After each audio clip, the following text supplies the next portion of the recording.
নুপুর, নুপুর।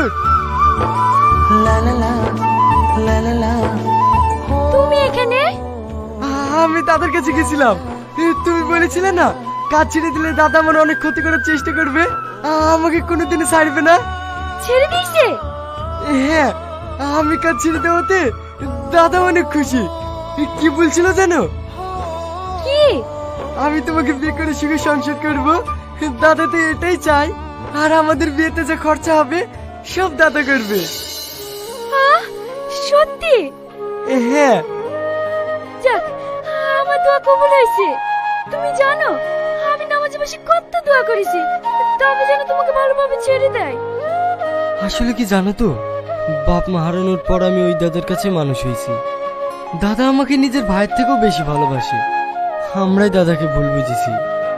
দাদা সত্যি অনেক বড় মনের মানুষ। তুমি দাঁড়াও, তোমার সাথে আমার অনেক কথা আছে, আমি আসছি। Good morning student. Good morning sir. Nupur, তুমি ব্যাগ নিয়ে কোথায় যাচ্ছ? কোথাও না স্যার। কি হলো, আসো। দেখতে পাচ্ছ না স্যার চলে এসছে? তুমি যাও, আমি একটু পরে আসছি। ঠিক আছে, আমি নদীর ধারে বসছি, তুমি তাড়াতাড়ি আসবা। ঠিক আছে।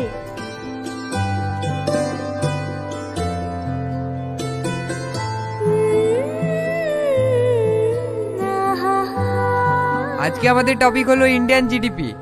আমরা যদি আজ থেকে 20 বছর আগে ফিরে যাই তাহলে আমরা বুঝতে পারবো $1 সমান 43 টাকা 50 পয়সা ছিল, আর এখন